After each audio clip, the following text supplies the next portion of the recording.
Kanchan Gupta, what's at stake for the Bharatiya Janata Party? In 2014, when Amit Shah first said the BJP will win West Bengal, there were many who mocked him, saying it's impossible, this man doesn't know what he's talking about. The BJP has run a campaign which gives it confidence that it can cross the finishing line. Will it be a case of the most majestic electoral victory for the Bharatiya Janata Party on the second? Or do you think it could be a case of having worked really hard but falling just a little short? Well, I don't want to get into predicting numbers, but if you go by the amazing results of the Lok Sabha election, then possibly the BJP is poised for making an entry into West Bengal as the party in power. Rahul, I would just like to link my comment with what both you and Rajdeep were talking about, the women voters. In West Bengal, this time something extraordinary happened. In rally after rally addressed by the Prime Minister and the Home Minister, the dominant faces in those rallies were those of women, including the road shows. Now, something has changed in West Bengal for women to so demonstrably indicate their support for the BJP. And I don't think in West Bengal it is about freebies or just welfare politics or bindi and pressure cooker. It's because of larger economic reasons. One of them is, of course, migration. Women face this brunt the most. I mean, they face the consequences of mass migration the most. And that is one of the concerns, along with a general craving for safety, security, and end to political violence. Now, West Bengal, of course, has a history of political violence, but I think along with the rest of the country, now there is an increasing demand that political violence must end. And these two factors combined, I don't know, I have no idea what your exit polls are going to suggest, but I think these two factors would have mobilized a huge amount of women's support for the BJP in West Bengal. Okay, linked to political violence and killings is the fear factor.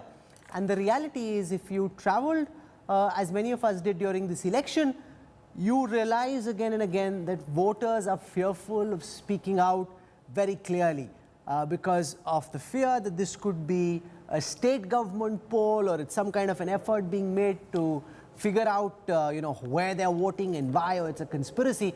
Pradeep Gupta, how fearful are you that the fear factor could trip over some of your numbers?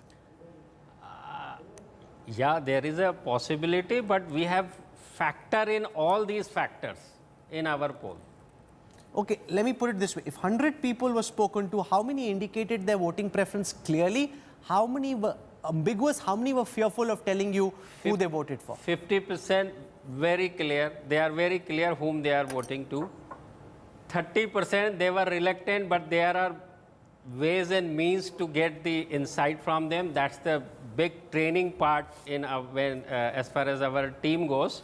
So about 20%, I mean, we are not too sure whether they have that's spoken 1 in 5, right Rajdeep. or wrong. 1 in 5 voters may have given you an answer which may be right, may not be right. See, it depends, Rahul. If it's a wave election, it doesn't matter. Yeah. But if it's not a wave election, if it's a tight election, then what you're saying is a major factor. Yeah. Because if 20% are not telling you the truth, and there is a lie factor, it used to happen in Tamil Nadu. Another reason why polls went wrong in Tamil Nadu is there was a huge fear factor in Tamil Nadu as well. Bengal is also a state. Why is Bengal the only state, Rahul, in the country where you now conduct polls over 8 phases? Because political violence is now part of the ecosystem. So when political violence is part of the ecosystem, people often don't tell you the truth.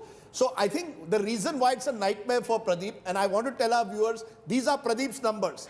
He gets them right. Hey, when he gets them right, you go dance with him. He gets them right, you go dance with him then. No, you see, my dancing skills have been criticized, so I will not dance. But I will certainly celebrate with Pradeep if he gets the numbers right and take credit. But if the numbers are wrong, he gets, he's accountable. Look, it's a tough one. It's a tough Poor election. guy, you put him out to slaughter each time. No, he's very happy to come. I am ready to take all the blame and let credit taken away by the Rajdeep and channel for See, that matter. that's No the problem. spirit. That's no problem. That's a Because good spirit. But this is- Rahul, I think you're right. The worry with exit polls is in a tight election. If you pick up a wave, a trend, none of these factors matter. But if it starts becoming a seat by seat, district by district election, as Bengal could well become, then the fear factor plays a role. Because usually people are reluctant to come out openly and speak against the ruling party. That's the general trend, or whoever is the ruling boss of that district. So I think we've got to keep that into as a factor in mind. It makes Pradeep's task much more hazardous. And I sort of, I hats off to him. He's like the great gambler, going into a casino and saying, look, I'm going to put my money on someone. I would never do it. I'll tell you, Bengal, though it is very known to everybody, but there are 4 dynamics. So there is a clear-cut fight between Dada and Didi. That's clear. What is the similarity in both, which is making more difficult for us, is both are street fighter. Both are enjoying the second term in the office, and that too bigger margin than the previous term. Both practically doesn't have any family baggage whatsoever, and both are known for delivery, as we are talking about, particularly for the women. So these are the 4 things which is making difficult. Is there any incumbency? If it is, whether it's anti-incumbency against the state government or the central government. And whoever is gone from Bengal has never turned back in the power. I mean, that's the another fear factor in the minds of Mamata Banerjee this time. The only thing, of course, remember, Bengal has never seen a close election since 1971. That's what, 50 years? Yeah. One party has always won. Yeah. Therefore, is 2021 going to be very different? I mean, everything is different about 2020 and 21. Will this also be different, that Bengal will actually see an election that could go down to the last over? I think that's what makes Bengal fascinating this time. And that's why so much of disproportionate attention, I think, on Bengal, because it's just such a fascinating election. I mean, Modi versus Mamata is like Joe Frazier versus Muhammad Ali, I mean, 2 boxers out to take each other But out. there's also something much larger at play. And maybe Kanchan Gupta can build on this. If the Bharatiya Janata Party is able to win West Bengal in the middle of a pandemic, in the middle of a situation where their handling of the COVID crisis has been criticized as widely as it has, it will give the BJP a sense of confidence that the people of this country are still with them, that they realize that the pandemic is bigger than any individual, than any government, that this is a force majeure, as it were, and that there's nothing that they could have done about it beyond a certain point in time. And therefore, how important will that electoral validation be, Kanchan Gupta? Do you think? Because there'll be critics who will say, regardless of whether the BJP wins or loses, they've done a bad job on the pandemic. There'll be others in the BJP or BJP supporters who will say a victory in West Bengal will reinforce the belief that this government is on the right track and the pandemic is despite their best efforts, not because of it. Yeah, I mean, it goes without saying that if the BJP were to win the election in West Bengal, it would come as a multiple booster for the party. It would boost the party's sense of self-confidence at a particularly difficult time. It would also create a sense among those who have been supporting the party, its own workers, its own organization people, that the pandemic by itself will not have a lasting impact on Mr. Modi's popularity. And lastly, of course, for any political party, and this, I mean, it's not only for the BJP, electoral victories are important to keep the party going. Unless you win elections, a certain sense of despondency, listlessness sets in. And I think Congress would be a good example where you keep on losing elections and a sense of despondency, we can't do it, we can't win. That sort of a sense sets in. No, but To that does it extent- build a sense of greater invincibility, Rajdeep, if in the middle of a pandemic where every single thing that could have gone wrong goes wrong and you still end up winning? Two or three quick points, Rahul. One, I think certainly if the BJP does well in this election, especially in Bengal, it will show that the Prime Minister and the Prime Minister's political capital is intact and the BJP's organizational strength is only growing. On the other hand, it doesn't mean that your moral stature has grown. I believe COVID must be seen as a moral challenge. We are making a mistake by seeing COVID purely in political terms. When our politicians go and address these large gatherings, don't allow masking, don't have social distancing, this winner takes all, elections have to be won at all costs, I think your moral standing is weakened, both internationally and domestically. Your political capital is another game, because politics is about choosing between two sides. Do I want Mamta or do I want Modi? Do I want UDF or do I want LDF? Do I want Pinarayi Vijayan, who incidentally could emerge as a COVID hero? Because one of the reasons when I went to Kerala was that Pinarayi was seen, Mr. Vijayan was seen to have handled COVID well. So COVID was a factor in Kerala as well. So I think we need to separate elections from the narrative in television studios. In TV studios, we have to hold our leaders accountable. Winning election does not mean you're unaccountable, is my view. I know it's No, controversial. but this is the biggest form of accountability. No, I don't believe that. I believe you're accountable. Then it's winning an election. You know, you're throwing Sam, both sides are throwing Sam, Dam, Danda, Bhed. Good luck to them. That's their job. I'm not. Look at the Congress on the other hand. No, but I agree that the Congress, if they lose, for example, Rahul. No, which is the bigger court, a TV studio or the People's Court? No, I think the People's Court gives you political capital. It doesn't necessarily give you moral stature. For the Congress, for example, if they lose this election... No, but who decides who has moral stature? Sir, Rahul, that's an Those interest... who don't like the BJP No, will never I- think Modi has No, moral stature. let me give you Those the- who love the BJP will think the opponents have no moral Sure. stature. That's why I said this is debatable. Let me give you the other side of it. For the Congress, just as BJP is looking at Bengal as its big prize in this election, for the Congress, it is critical to win one of Assam or Kerala, and certainly Kerala. Because look, history, for 40 years, governments have changed every 5 years. It's supposedly the Congress's turn. What if the left wins Kerala? Where does this leave Rahul Gandhi politically? In the ocean. You see, it shows then that the political capital of the Congress is very weak, that the organization is weak. So you can then attack the Prime Minister for No, but their moral accountability. capital is very high. So what do you do with moral capital? No, it's No, so on COVID, they've had their moral capital bang on. Yes. Where do you take moral capital? because politics is increasingly, just as Pradeep said, I believe politics is now very competitive. You have to fight for every inch. And let's give credit to the BJP to that extent. They fight for every inch of space. As you said, 5 years ago, no one gave them a hope in hell in Bengal. They fought there. The Congress, on the other hand, got its act together in Kerala only a few In weeks. Assam, in the middle of the campaign, they realized they had a chance.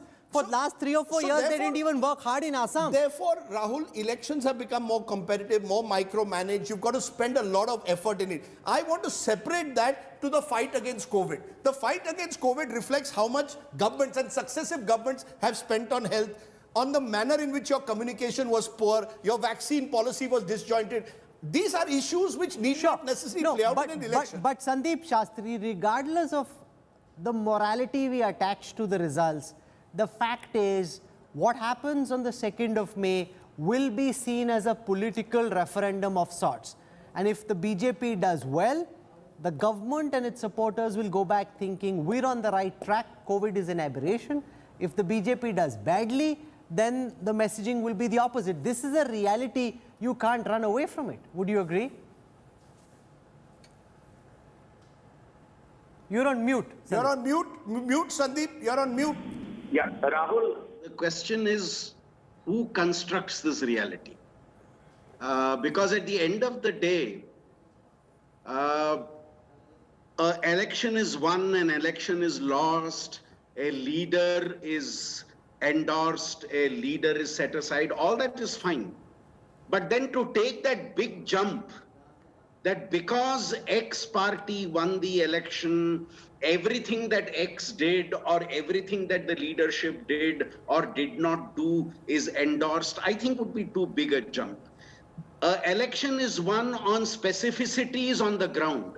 An election is won in the context of how a voter sees what is there in the mandate in that election. So I would limit it to that. There is no shadow of doubt that a victory or a defeat is an indicator of voter pulse with regard to that election, that campaign, and who they want to come to power. But then stretching it and making a larger argument that this is about handling or non-handling of a crisis, I think would be too big a jump. Rahul Verma, you want to dive into this debate? Will it be seen as a referendum of the government's handling on COVID, or do you think they're just too disparate? What's happening in the elections has nothing to do with COVID, or does it? Rahul, in actual reality, what happens in this election has nothing to do with the reality, because most of the states except West Bengal had already polled by April 6th, and even more than half of West Bengal had polled by April 15th. So COVID is not going to get reflected in this result, but both the BJP and the opposition and section of media is going to read the election the way they want to, right? If BJP wins, they are going to celebrate that these two things are disassociated. If BJP loses, a part of machinery is going to say it's COVID that affected.